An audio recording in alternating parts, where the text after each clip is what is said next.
જય શ્રી રામ મિત્રો. તો આજે છે આપણે અયોધ્યામાં બીજો દિવસ અને હું ભાવિ સુરત થી અયોધ્યા ની સાયકલ યાત્રા કરતો હતો અને આજે મિત્રો આપણે આવી ગયા છીએ હનુમાન ગઢી.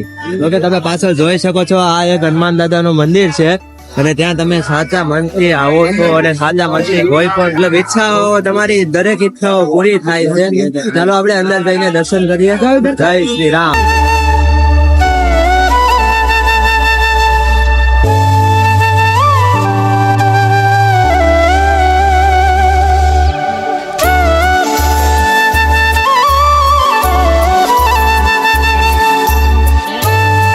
તો મિત્રો આપણે હનુમાનગઢી ના દર્શન કરી લીધા છે. હનુમાનજી મહારાજ ના દર્શન કરી અને આપણે નીકળી ગયા છીએ તે મંદિર માંથી બહાર આવી ગયા છીએ.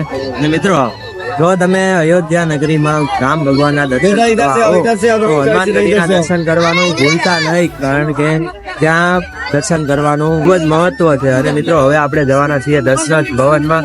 તમે જોઈ શકો છો આપણી સામે દેખાય છે. આપણે અંદર એન્ટર થવાનું છે. ચાલો તો અંદર જઈએ.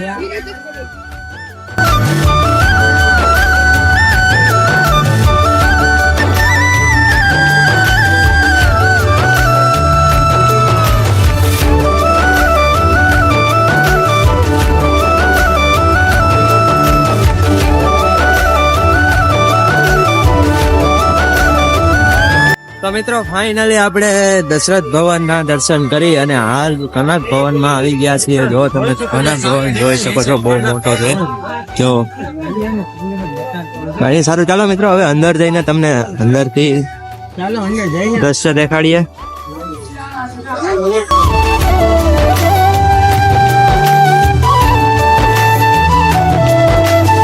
જોઈ શકો છો તમે, આપણે કનક ભવન માં એન્ટર થઈ ગયા છીએ.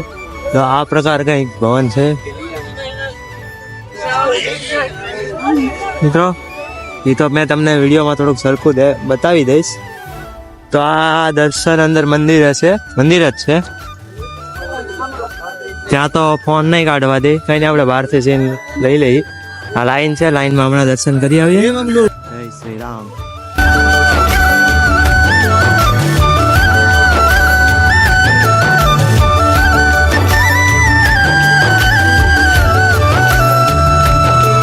તો મિત્રો આપણે હનુમાન ગઢી ના દર્શન કરી, દશરથ ભવન ના દર્શન કરી અને કનક ભવન માં પણ દર્શન કરી આવ્યા છીએ. અને હવે થોડોક નાસ્તો કરીએ. અને નાસ્તો ન કહેવાય, આ તો થોડુંક બાળપણમાં ખાતા એટલે થોડુંક યાદ આવી ગયું છે.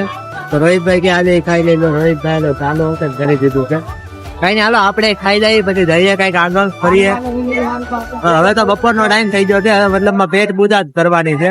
કઈ નહીં, કરીએ પેટ પૂજા. જય શ્રી રામ. તો મિત્રો આપણે બપોર વચ્ચે આરામ કરી જમી અને અત્યારે સરયુ ઘાટ પર આવ્યા છીએ. ચાલો હવે સરયુ ઘાટ ની મુલાકાત લઈએ અને જોઈએ કે ત્યાં કેવો નજારો છે. સારું, ચાલો મિત્રો જઈએ સરયુ ઘાટ પર. તો મિત્રો આપણે સરયુ ઘાટ પર આવી ગયા છીએ. હાલ સરયુ નદીના કિનારે છે. તો મિત્રો હમણાં તમને એક થોડોક વ્યૂ દેખાડીશ જે સરયુ નદીના કિનારે છે.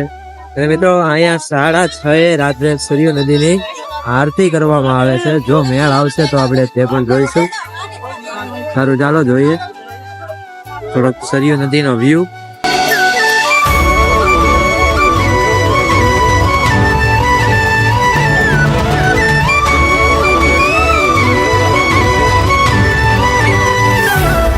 તો મિત્રો આપણે અત્યારે હાલ સરયુ નદીના ઘાટ પર છીએ. તમે જોઈ જ લીધો હશે સરયુ નદીનો ઘાટ. જો કે હાલ સરયુ નદીના કિનારે છીએ. અને મિત્રો આ નદીનું ઉદ્ગમ સ્થાન હિમાલય પર્વત થી શરૂ થાય છે. અને મિત્રો 350 કિલોમીટર દૂર તો ગંગા નદી, જે આપણા દેશની નદી છે, પવિત્ર નદી, તેની સાથે જોઈન્ટ થઈ જાય છે. અને મિત્રો પછી ગંગા નદી સાથે વહેવા લાગે છે. તો મિત્રો આ નદી પર સૌથી વધારે મહત્વમાં જોવામાં આવે તો આ નદી પર ભગવાન શ્રી રામે સમાધિ લીધી હતી. અને મિત્રો ખાસ કરીને સમાધિ લીધી તો જે મહાદેવ છે તેને થોડો ક્રોધ આવ્યો હતો અને ક્રોધથી જે આ સરયુ નદીને એક શ્રાપ આપેલો હતો. શ્રાપ એવો આપવામાં આવ્યો હતો કે આ નદીનું પાણી કોઈ પણ પવિત્ર કામમાં ઉપયોગમાં લેવામાં આવશે નહીં. જેમ કે કોઈ પૂજા છે, આપણે ગંગા નદીનું પાણી જે રીતે ઉપયોગમાં લઈએ છીએ પૂજામાં છે, સ્નાન કરવા છે, પાપ ધોવા છે, આપણે ગંગા નદીમાં નાહીએ તો પાપ ધોવાય છે. મતલબ કે આ નદીનું પાણી કોઈ પણ પવિત્ર કામમાં ઉપયોગમાં લેવામાં આવતું નથી, જે મહાદેવના શ્રાપ લાગેલો છે તે માટે. પણ મિત્રો અહીંયા જોવામાં આવે તો આરતી પણ એવું બધું કરવામાં આવે છે, જો કે તેમ તો મહત્વ ઘણું ખરું છે આ નદીનું.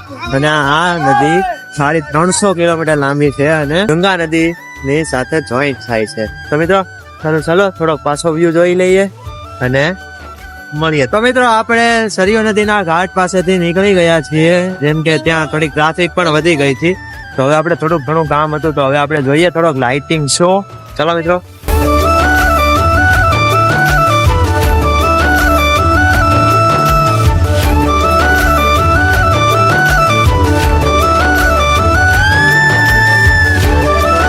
તો આપણે થોડું ઘણું કરી અને ખાવાનું મન થાય ત્યારે થોડું સારું તો આમ તો ખાઈ જ લેવાનું હોય ને. હવે અત્યારે આપણે ડોમિનોઝમાં આવેલા છીએ. ડોમિનોઝમાં ઓર્ડર દીધો, આવડતો નહોતો પણ તો દઈ દીધો.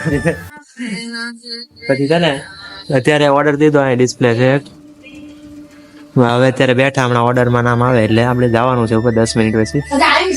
કઈ સારું, ચાલો હવે રૂમ પર જઈને થોડા નાસ્તો કરી આરામ કરશું. તો મિત્રો આપણે પિઝા ડોમિનોઝ માંથી લાવ્યા, મોમોસ લાવ્યા, બધું આપણે ખાઈ. તો જે હતા મોમોસ હતા એ ડોમિનોઝ માં નહોતા, જાણો મળે એટલે એ રસ્તામાં લીધા હતા.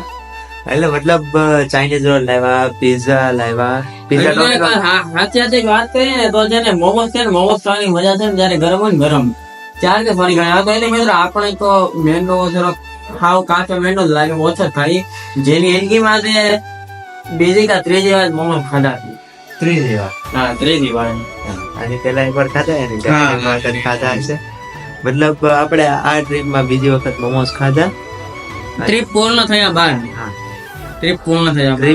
થયા બાદ બીજી વખત મોમોસ ખાધા. અને મતલબ મિત્રો કે હવે આપણે નાઈટ નો જમવાનું કરી દીધું. અને મિત્રો હવે બ્લોગ કેવો લાગ્યો તે કોમેન્ટમાં જણાવી દેજો. મળીએ આવતીકાલે. તો આઈ હોપ કે મિત્રો તમને આ વ્લોગ સારો લાગ્યો. તો જો વ્લોગ સારો લાગ્યો જલ્દી લાઈક, શેર અને સબસ્ક્રાઇબ આપણે YouTube ચેનલને કરતા આવજો. અને 5 લોકોને શેર કરી દેજો ને કયો પાર્ટ સારો લાગ્યો છે જલ્દીથી કમેન્ટમાં જણાવજો. જય સિયારામ. સારું, હાલો રોહિતભાઈ, હવે બીજી વખત ધ્યાન રાખજો. આવી રીતે તો બોલશું બસ. કાંઈ સારું, ચાલો મિત્રો, જય શ્રી રામ.